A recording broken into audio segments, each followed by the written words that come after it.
Olá amigos, sejam bem-vindos aqui a mais vídeos do meu canal, eu sou o Lucas Knaip. Vamos falar agora sobre futebol brasileiro, faz um tempo que eu não falava sobre isso, que é agora a compra do Marrone pelo Atlético Mineiro. O Atlético Mineiro finalmente conseguiu tirar ele do Vasco, né, por uma compra que foi na casa de 20 milhões de reais.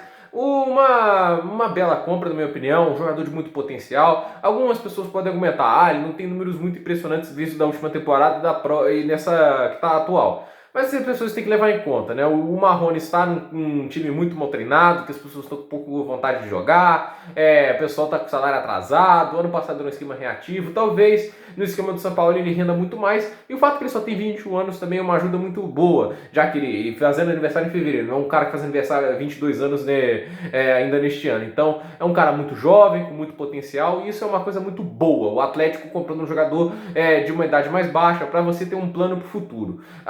Como é que funcionou um pouco a compra? O MRV Engenharia, que é uma empresa que está ajudando o Atlético nesse momento, eles estão pagando alguns salários, se eu não me engano, o salário de São Paulo vem do dinheiro da MRV Engenharia, eles pagaram os 20 milhões. O Atlético comprou 80% dos direitos econômicos. O que isso quer dizer? Se o Atlético vender o jogador futuramente, vamos supor, o Liverpool contrata o Marrone por 40 milhões de euros, 80% vai para o Atlético. Aí os outros restos dos direitos fica 6% Volta Redonda, 14% do Vasco. Então, isso é uma coisa importante, né? Vai lembrar lá quando o Atlético queria comprar o Soteldo do Santos, só 50% dos direitos eram do Santos. Então, se o Santos vendesse, só ia ficar com metade do dinheiro. E é claro, eles fizeram uma cláusula para o futuro para que o Atlético seja obrigado a comprar o resto dos direitos que pertencem ao Vasco, os outros 14%, que seria na casa de 1 milhão de euros, perto hoje de uma cotação acima de 6 milhões de reais. Então não é uma conta muito barata para dizer, se assim podemos dizer. Vale lembrar aqui também outras coisas, né? O Marrone é o terceiro jogador contratado pelo Atlético, né, desde o início da pandemia. E também teve o Léo Senna, ex-Goiás, e o Alan Franco, ex-Independente Del Valle. Nenhum deles ainda foi oficializado, mas vão ser registrados logo logo. Essas informações da transferência também foram confirmadas pelo presidente do Atlético Mineiro e pela página oficial do Vasco. Primeira coisa que entender, como é que se esse negócio de pagar com a MRV é um problema? Bom, primeira coisa assim, o Atlético não está bem das finanças mesmo se a MRV paga. Isso é uma coisa que as pessoas têm que entender. Não é que o Atlético está porque tem investidores que o time está nas nuvens financeiras. Não, o time está mal, são 700 milhões de dívida, é uma situação complicada. E quanto mais a dívida aumenta, mais são os juros para pagar, mais dinheiro você tem que destinar para juros de dívida, e isso é sempre um problema muito grave.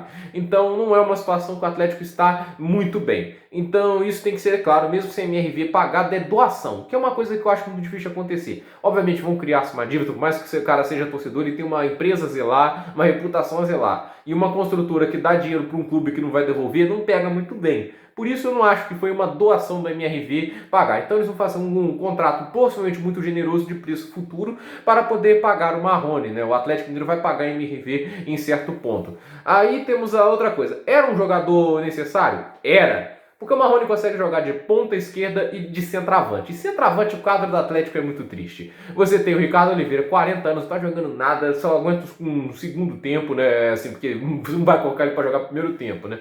Você tem o Di Santo não é um jogador bom, ele nem sei se ele é canto dessa, ele é ruim com as duas pernas. E você tem o Tardelli, que é uma incógnita, ele não jogou bem no Grêmio, ele foi muito bem no Atlético na primeira passagem, muito bem mesmo, chegou até a ir para a seleção. Na segunda deu uma queda, mas foi o suficiente para trazer um centroavante de referência, um cara que contribuía bastante. E nessa daí a gente não sabe. O máximo que a gente pode falar é que ele é melhor que o Ricardo Oliveira de Santos, mas isso não vai significar tanta coisa assim. Então o Marrone pode ser esse tipo de pessoa. E outra vantagem do Marrone, ele é jovem, ele pode evoluir. Agora ele vai estar para um esquema que vai privilegiar mais ele. Um time que vai manter mais a bola no pé, vai ter mais ritmo. Não é um time reativo, defensivo, como era do Abel Braga e o do Luxemburgo. É um time de defesa, de contra-ataque. Então, o Marrone é bem beneficiado por essa situação. O meio-campo do Atlético é mais criativo. O Atlético tem um elenco mais forte que o do Vasco, então ele pode se beneficiar disso. Então, é sempre bom ter um cara que possa cumprir a função de centroavante, seja a função principal ou não. E isso foi uma compra correta do Atlético, e principalmente pela idade, né? Como eu disse, 21 anos, tem muito pela frente, é um projeto de longo prazo. Isso ajuda muito o Atlético. Então o Atlético fez sim uma boa contratação. E a questão do Vasco? E esse dinheiro, 20 milhões de reais, o que vocês vão fazer com isso?